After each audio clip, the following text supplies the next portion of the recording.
ग्वालियर लिए चलते हैं। पुलिस के बड़े अधिकारी के साथ सुशील बातचीत कर रहे हैं। में जिन जिन लोगों को आइडेंटिफाई किया जाएगा उन सभी को उसकी जद में लिया जाएगा और सख्त से सख्त हम कार्रवाई करेंगे। हिंदू महासभा ने यह भी कहा कि उन्होंने आयोजन अंदर किया है और उसके बाद अब एफआईआर अगर दर्ज की जाती है सरकार और प्रशासन के द्वारा तो वो आने वाले समय में जो पर्चे बांटे गए थे, आपत्तिजनक पर्चे बांटे गए थे और उन पर्चों में जो ऐसी बातें लिखी थी जिसमें लोगों में आक्रोश पैदा हुआ, क्षोभ पैदा हुआ है, समुदायों के बीच एनमिटी पैदा हुई है, जो 153 आईपीसी डिफाइन करती है, उसके लिए मामला कायम किया गया है।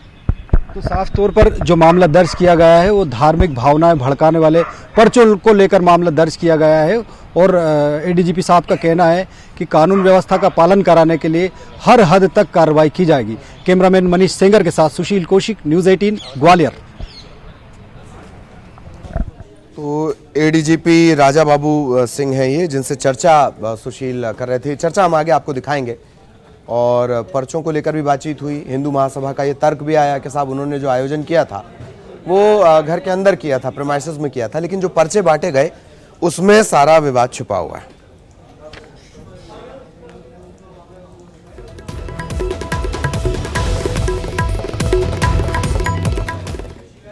और उमंग सिंघार आपको याद होंगे, कुछ दिनों पहले अचानक से विरोध के स्वर उनके तीव्र हो गए थे, सार्वजनिक मंचों पर तीव्र हो गए थे। इसे लेकर पूरा मामला अनुशासन समिति के पास भेजा गया था। एंटनी साहब जिसके कर्ता धर्ता हैं, उसका फैसला आया है। देखिए रिपोर्ट।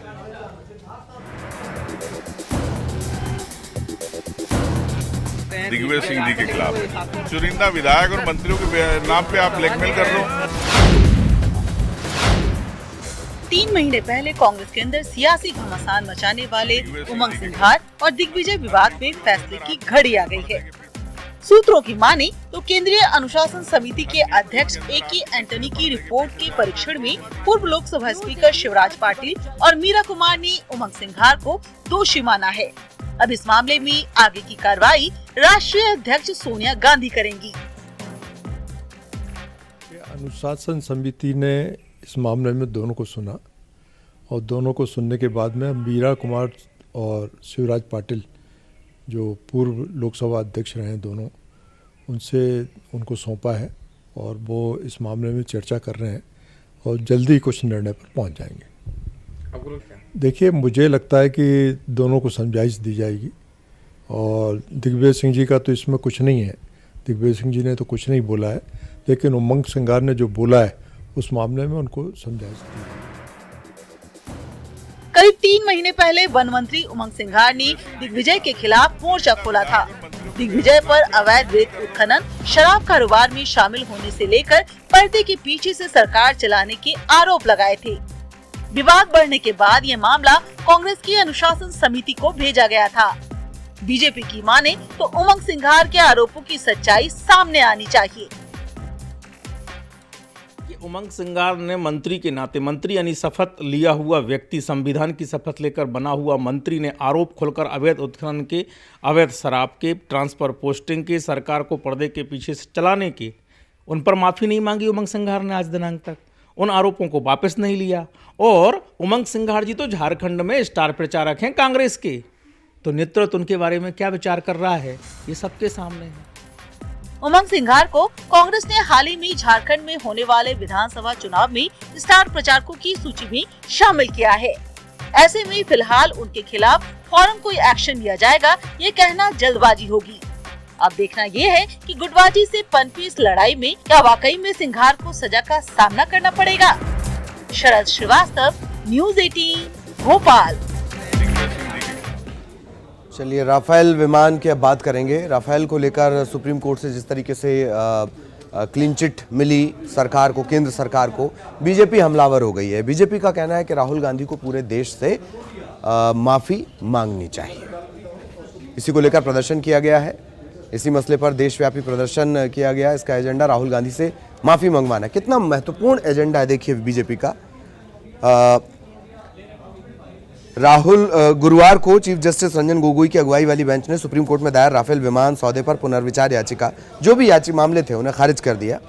और इसके बाद बीजेपी का कहना है कि फैसले ने कांग्रेस नेता और उनकी पार्टी के कोरे झूठ को सामने ला दिया।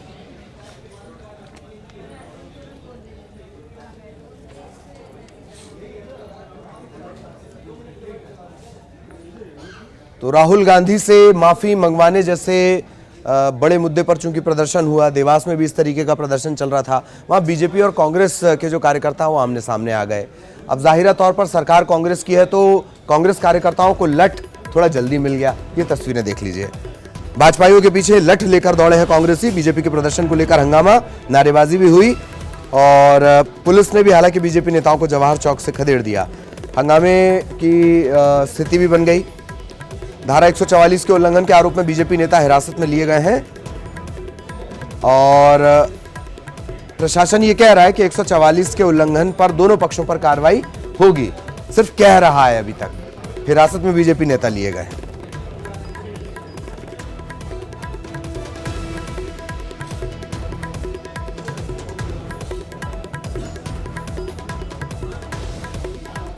और अब बात करेंगे प्रभारी मंत्रियों को मिले नए पावर की। तो प्रभारी मंत्री जिले में जो शिक्षक होते हैं उनके ट्रांसफर कर सकेंगे, इस तरीके का अख्तियार अब प्रभारी मंत्री को दिया गया है, अधिकार प्रभारी मंत्री को दिया गया है। और चूंकि एक रोक भी लगी हुई थी 15 से 23 नवंबर तक, जो प्रतिबंध लगा हुआ था ट्रांसफर पर, वो हटा दी गई है। जिले में शिक्षकों के ट्रांसफर प्रभारी मंत्री कर सकेंगे। स्कूल शिक्षा विभाग ने ये आदेश जारी कर दिए हैं।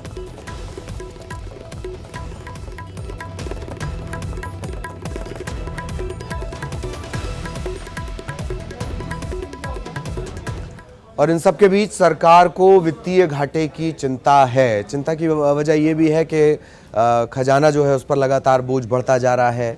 खजाना हालांकि बचा नहीं, कर्जा ही बढ़ता जा रहा है। इसके अलावा जो नए प्रोजेक्ट हैं उन पर भी रोक लग सकती है। दरअसल राजस्व वसूली हो गई है कम। 30 से 35 हजार करोड़ रुपए की वसूली में विभाग पीछे हैं।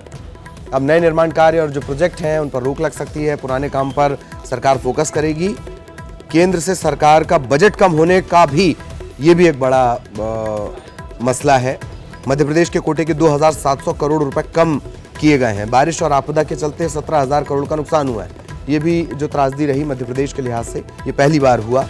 केंद्र से राहत की 6,700 करोड़ की जो राशि है वो भी अब तक नहीं मिली है। टारगेट है वो भी पूरा नहीं हो पाया। देखिए, राजस्व वसूली मध्य प्रदेश में पहले के मुकाबले में कम हुई है और दूसरा ये कि केंद्र सरकार से जो मदद चाहिए थी वो अभी तक मिली नहीं है मध्य प्रदेश सरकार को।